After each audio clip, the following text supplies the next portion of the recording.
اور ان لوگوں سے دنیاوی زندگی کی یہ مثال بھی بیان کر دو کہ وہ ایسی ہے جیسے ہم نے آسمان سے پانی برسایا تو اس سے زمین کا سبزہ خوب گھنا ہو گیا،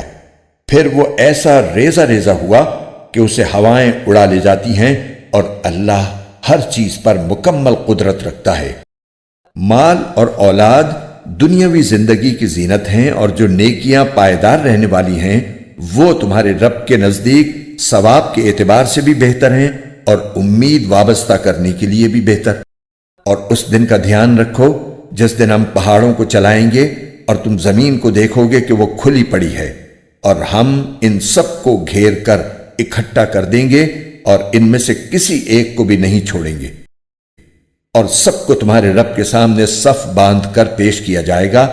آخر تم ہمارے پاس اسی طرح آ گئے جس طرح ہم نے تمہیں پہلی بار پیدا کیا تھا۔ اس کے برعکس تمہارا دعویٰ یہ تھا کہ ہم تمہارے لیے یہ مقرر وقت کبھی نہیں لائیں گے، اور اعمال کی کتاب سامنے رکھ دی جائے گی، چنانچہ تم مجرموں کو دیکھو گے کہ وہ اس کے مندرجات سے خوف زدہ ہیں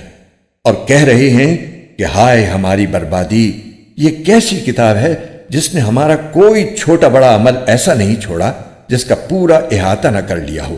اور وہ اپنا سارا کیا دھرا اپنے سامنے موجود پائیں گے، اور تمہارا پروردگار کسی پر کوئی ظلم نہیں کرے گا۔